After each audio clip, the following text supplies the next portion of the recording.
अगर आप भी लेना चाहते हैं देश दुनिया की तमाम जानकारी तो आज ही सब्सक्राइब करें हमारे चैनल को। साथ ही नीचे दिए बेल आइकन को जरूर दबाएं ताकि हर अपडेट आप तक पहुंच सके। नमस्कार, प्रभाव साक्षी न्यूज नेटवर्क पर आप सभी का स्वागत है। गृह मंत्री अमित शाह ने कांग्रेस के पूर्व अध्यक्ष राहुल गांधी को आज साफ साफ कह दिया है कि अगर वो चाहें तो दो हाथ करने के लिए तैयार हैं। 1962 से लेकर अब तक राष्ट्रीय सुरक्षा से जुड़े जितने मुद्दे हैं उन पर संसद में चर्चा करने के लिए तैयार हैं।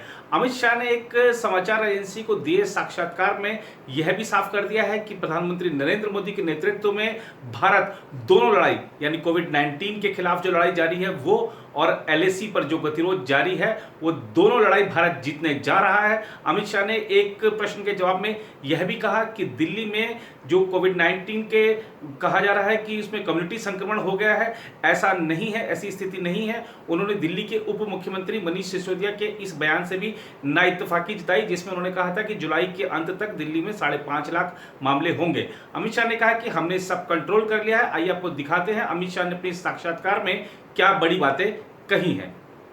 पार्लियामेंट होनी है, चर्चा करनी है तो आइए करेंगे। 62 से लेकर आज तक दो हाथ हो जाए, कोई नहीं डरता चर्चा से। मगर जब देश के जवान संघर्ष कर रहे हैं, सरकार एक स्टैंड लेकर ठोस कदम उठा रही है, उस वक्त पाकिस्तान और चीन को खुशी हो इस प्रकार के स्टेटमेंट देना किसी ने नहीं करना। भारत एक किस्म से दो जंग लड़ रहा है, एक तरफ कोविड तो दूसरी तरफ चाइना की फौज लद्दाख में हमें तंग कर रही है, घुसने की कोशिश कर रही है।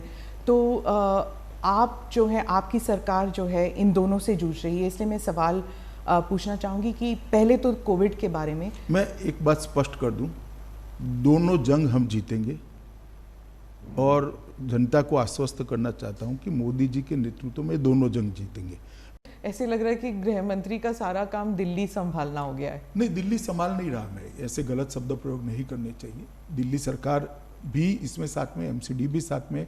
मगर जब संक्रमण है और दिल्ली के उप मुख्यमंत्री ने जो स्टेटमेंट किया कि 31/7 तक 5.5 लाख लोग हो जाएंगे, हमारे पास व्यवस्था नहीं है, ऐसा उन्होंने सार्वजनिक पैनिक सिचुएशन हो गया था। तो थोड़ा पैनिक हो गया। अब मुझे भरोसा है 31/7 को 5.5 लाख नहीं होंगे। हम अच्छी स्थिति में होंगे क्योंकि हमने कोरोना होने से पहले उसको रोकने के प्रयास पर जोर दिया है। दिल्ली सरकार की जिम्मेदारी है कोऑर्डिनेशन करने की और व्यवस्थाओं को ठीक करने की। मगर जब मनीष जी का बयान आया तब मुझे लगा कि अब भारत सरकार को प्रेक्षक नहीं बनाना चाहिए। मोदी सरकार की पूरे देश की जवाबदारी, प्रधानमंत्री जी की पूरे देश की जवाबदारी। प्रधानमंत्री जी ने भी मुझे कहा कि भाई गृह मंत्रालय ने इसमें इनिशिएटिव लेकर आगे बढ़ना चाहिए, दिल्ली सरकार को मदद करना चाहिए। आज भी मैं स्पष्ट कर रहा हूँ, दिल्ली सरकार को हम मदद कर रहे हैं। दिल्ली सरकार भी अपने पूरे दमखम के साथ कोरोना के खिलाफ लड़ रही है, इसमें कोई दो राय नहीं। परंतु कोऑर्डिनेशन जब तक नहीं होता है, नहीं होता, इसलिए भारत सरकार ने इसमें कोऑर्डिनेशन की दृष्टि से हस्तक्षेप तो नहीं कह सकते, मगर एक मीटिंग बुलाकर काम करना शुरू किया। इसमें जो कमियां हमारे ध्यान पर आई, व्यापक चर्चा के कुछ दिल्ली सरकार ने भी मुद्दे रखे, कुछ जो एक्सपर्ट्स थे उन्होंने रखे, कुछ MCD के मेयरों ने रखे।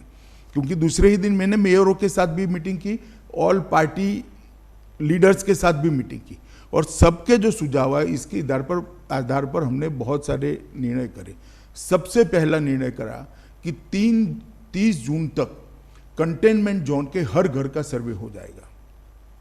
इसमें हल्का सा भी लक्षण है जिसमें कोरोना का खांसी भी है, जुकाम है, बुखार है, कुछ भी है, सर दर्द है, सूंघने की क्षमता चली जाएगी है, टेस्ट चला गया है, ये सारे लोगों की सूची तैयार करी और हमने मास लेवल पर टेस्टिंग बढ़ाया। पहले मैं बाद में टेस्टिंग पर आऊँगा, मगर मास लेवल पर टेस्टिंग बढ़ाया और मुझे भरोसा है कि ये 30 तारीख तक हम पूरा कंटेनमेंट जोन का टेस्टिंग कर देंगे और बाद में 21 जुलाई को तय किया कि पूरे दिल्ली का हाउस टू हाउस सर्वे करेंगे, जिसको थोड़ा सा भी कोरोना का भय हो उसका टेस्टिंग किया जाए और कम से कम उसको आइसोलेशन में डालने से वो फैलाए नहीं। उधर प्रधानमंत्री नरेंद्र मोदी ने आज अपने मन की बात कार्यक्रम में कहा कि गलवान घाटी में जिस तरीके से हमारे जवानों ने अपने शौर्य का परिचय दिया, उससे पूरा देश उन पर गर्व करता है और उनकी शहादत को सलाम करता है। दुख भी है हमारे मन में, लेकिन गर्व भी है। उन्होंने ये भी कहा कि देश ने दिखा दिया है कि वो मित्रता निभाना जानता है, लेकिन अगर कोई हमारी भारत माता पर कुटिल नजर उठाकर देखता है तो उसका जवाब भी हम देते हैं। उधर कोरोना वायरस के संक्रमण के मामलों में लगातार उछाल जारी है। आप देखिए कि भारत में अब तक का सबसे बड़ा रिकॉर्ड उछाला है। 20,000 मामले एक दिन में नए सामने आए हैं, जिसके बाद कुल संक्रमितों की संख्या 5,28,000 को पार कर गई है। मृतकों की संख्या 16,000 को पार कर गई। लेकिन राहत भरी बात यह देखिए कि 3 लाख से ज़्यादा लोग अब तक स्वस्थ हो चुके हैं।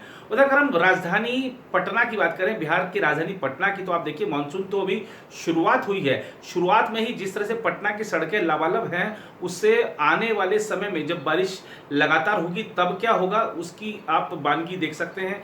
एक झलक मिलती है पटना की सड़कों पर, आपको लिए चलते हैं, जरा आप खुद ही देखिए कि क्या।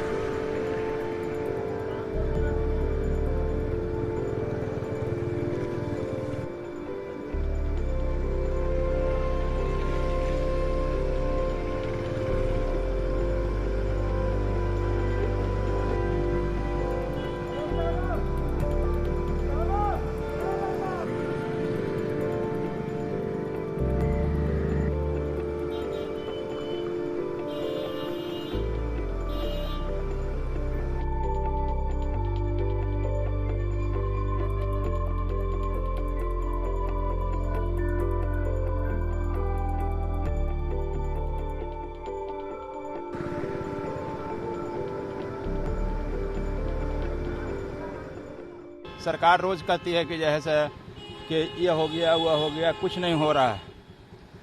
हर जगह पानी लग रहा है। अभी पहला बारिश है तभी हाल है, अभी तो पूरा बरसात बाकी है। मंत्री तो बोलते हैं कि जल जमाव। अरे मंत्री जी के क्या कहिएगा, मंत्री जी तो बोलबे करेंगे ना। दिक्कत होने जा रही है फिर इस बार लगता है। पूरा पटना डूबेगा, पूरा पटना डूबेगा जो हाल है। देखने सर आपका सामने बोला इलेक्शन का टाइम आएगा, बोलेगा हम नाली साफ करेंगे, ये करेंगे। लॉकडाउन था उस टाइम में कोई साफ करने नहीं हो रहा था। कितना बरसात के टाइम हुआ साफ करना शुरू किया। देखिए नजारा क्या हो रहा है। अभी हम लोग नाली साफ अपने खुद किए, दुकान के सामने पानी इतना फुल था। उधर असम की राजधानी गुवाहाटी में आज रात से यानी 28 जून की आधी रात से 14 दिन का एक कड़ा लॉकडाउन लगने जा रहा है। ये संपूर्ण लॉकडाउन होगा, ना तो किराना की दुकानें खुलेंगी, ना फल सब्जी की दुकान खुलेंगी। और इसीलिए लोगों में होड़ लग गई आज बाजारों में कि किसी तरीके से 14 दिन का जो खाद्य सामग्री है वो अपने घर में भर ली जाए ताकि कोई दिक्कत ना हो। और लेकिन इस दौरान देखिए सड़कों पर क्या भीड़ है।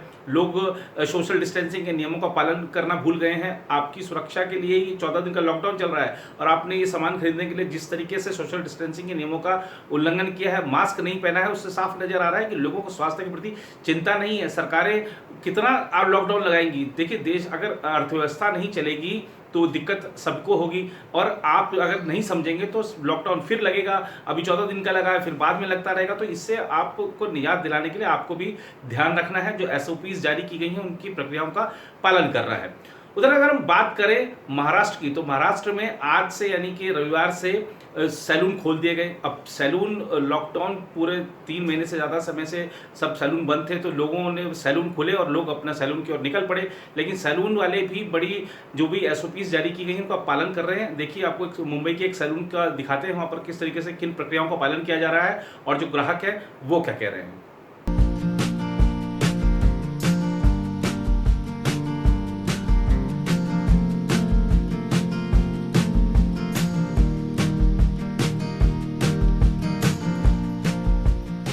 सब सीजर रेजर और कॉम सब सैनिटाइज कर रहे हैं, PPE किट पहन के।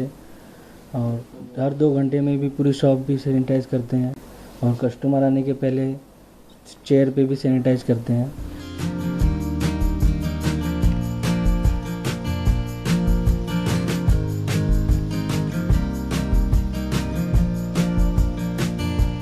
यहाँ पे मतलब अच्छा सैलून, मतलब घर पे पहला हेयर कटिंग मतलब हम लोग करते थे तो अच्छा नहीं होता था। अभी यहाँ पे आज से चालू हो गया है सैलून, तो यहाँ पे कटिंग कर रहे हैं ऐसे, तो अच्छा है। यहाँ पे सरकार अभी हम सबको अच्छा राहत दी है यहाँ पे, मतलब सैलून करने के लिए। यहाँ पे हमारी सेफ्टी भी अच्छी है। सब आप ये भी है, सब सैलून जो हेयर कटिंग करते हैं वो लोग भी पीपी किट मास्क ये सब यूज़ कर रहे हैं, और हमें भी मतलब सब अच्छा हमारी सेफ्टी सैनिटाइजर सब कुछ दे रहे। सरकार से हमें यही सब राहत है बस, और सब कुछ ऐसे से धीरे धीरे सब ओपन हो जाए अच्छा है।